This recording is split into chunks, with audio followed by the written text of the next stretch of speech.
अपराधों से जुड़े अनाचरण शो में आपका स्वागत है। नमस्कार, मैं शाहनवाज खान और आप देख रहे हैं आचरण न्यूज। हमारा मकसद इन खबरों के जरिए दहशत फैलाना नहीं, बल्कि आपको हकीकत से रूबरू कराना है। आइए सुनते हैं आज की अनाचरण की खबरें। अवैध पिस्तौल की तस्करी करने वालों के खिलाफ पुलिस ने की कार्रवाई, हाथ आए 4 आरोपी। हाल ही में ग्वालियर प्रशासन द्वारा अवैध हथियारों की तस्करी करने वालों के विरुद्ध जिले में कार्रवाई की जा रही है।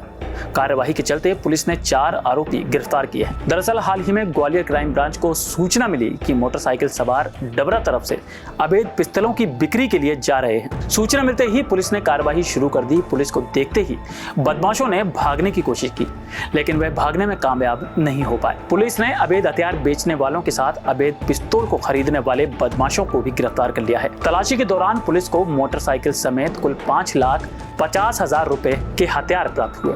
जो लोकसभा निर्वाचन है उसकी तैयारियों को लेकर इलेक्शन की पूरी प्रक्रिया शांतिपूर्ण तरीके से संपन्न हो, हमारी टीमें लगातार काम कर रही है। क्राइम ब्रांच की टीम को एक इनपुट था जिसमें ये जानकारी थी कि एक बदमाश है जो कि बड़ी संख्या में अवैध रूप से पिस्टलें लेके मूवमेंट कर रहा है।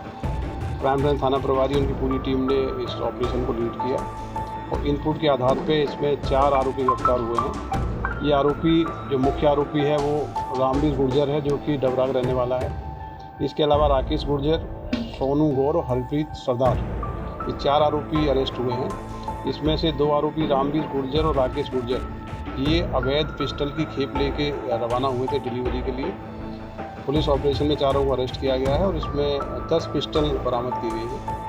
प्राइमरी जानकारी इनसे ली गई है कि पिस्टल कहाँ से लेके आ रहे थे, इसका सोर्स क्या है और इस पिस्टल्स के लिए पैसा कैसे ट्रांसफ़र हुआ है। तो इनको रिमांड पर ले रहे हैं, बाकी पूरे नेक्सस की जानकारी लेंगे। अभी तक जो हमारी इलीगल फायर आर्म के अगेंस्ट में कार्रवाइयाँ हो रही हैं, 16 तारीख से जब से कि आचार संहिता लगी है, ज़िले में 96 इलीगल फायर आर्म जब्त हुए हैं। इलीगल फायर आर्म्स को जब्त करने के साथ साथ इनका जो लिंक्स हैं, जो चेन है, कहाँ से ये सोर्स क्या है और फर्दर इनका एसोसिएट्स कौन कौन है, डिटेल्स में इन्वेस्टिगेशन की जा रही है। तो अवैध हथियार जो लगातार शिकायतें मिलती रहती हैं उनके अगेंस्ट में हमारी क्राइम ब्रांच और सभी थाने लगातार ऑपरेशन कर रहे हैं। यदि किसी के पास इलीगल फायर आर्म सीज होगा तो उसकी डिटेल में इन्वेस्टिगेशन होगी, उनके मोबाइल फ़ोन भी जब्त होंगे, उनके जो साथीदारान इस नेक्सस में शामिल हैं उनसे पूछताछ होगी और घरों की तलाशी भी कराई जाएगी। पुलिस के हाथ लगा छात्र चोर, दोस्त की बहन की शादी के लिए करता था चोरी। हाल ही में पुलिस ने एक छात्र चोर को पकड़ा है जो बड़े ही अनोखे अंदाज में चोरी को अंजाम देता था।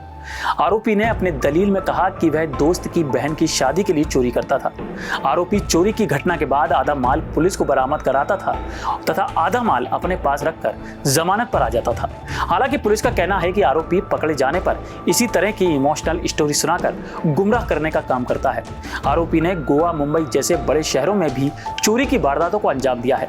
आरोपी के खिलाफ मध्य प्रदेश में भी कई स्थानों पर चोरी के मामलों को लेकर FIR दर्ज है।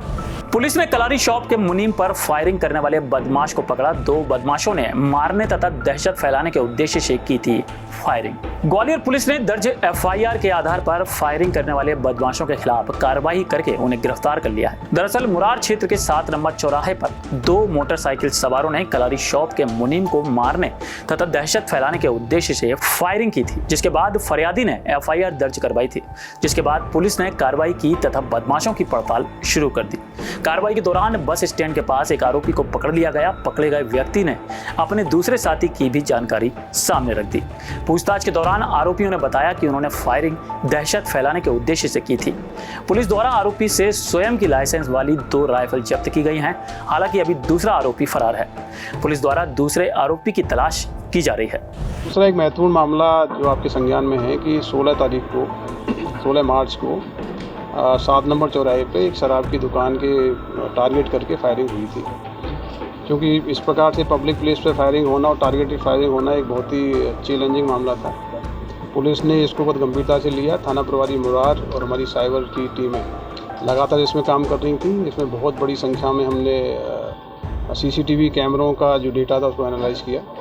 काफ़ी बड़ी संख्या में टेक्निकल एविडेंस में देखे गए और इनपुट के आधार पे इस घटना का जो मुख्य आरोपी है, जो घटना के समय मोटरसाइकिल ड्राइव कर रहा था, उसका नाम है संतोष बागड़े, इसको गिरफ्तार कर लिया गया है। घटना के समय संतोष बागड़े की कस्टडी में उसकी लाइसेंसी हथियार था तो बाद में घटना की उसने थाने में जमा कराया था। उस हथियार को जब्त किया गया है और इस हथियार को जो क्योंकि लाइसेंसी हथियार का आपराधिक घटना में उपयोग हुआ है तो इसको हम लोग कैंसिल भी कराएंगे। इससे जो पूछताछ हुई है तो इसका जो अन्य साथी था वो रिंकू हरेंद्र यादव है। ये बेसिकली हार्डकोर क्रिमिनल है। इसके अगेंस्ट में कई सारे मुकदमे दर्ज हैं। इसके द्वारा जिस हथियार का उपयोग किया गया जिससे फायरिंग हुई वो हथियार भी लाइसेंसी होने की जानकारी प्रेमा फेशिया मिली है। हम लोग इन्वेस्टिगेट कर रहे हैं।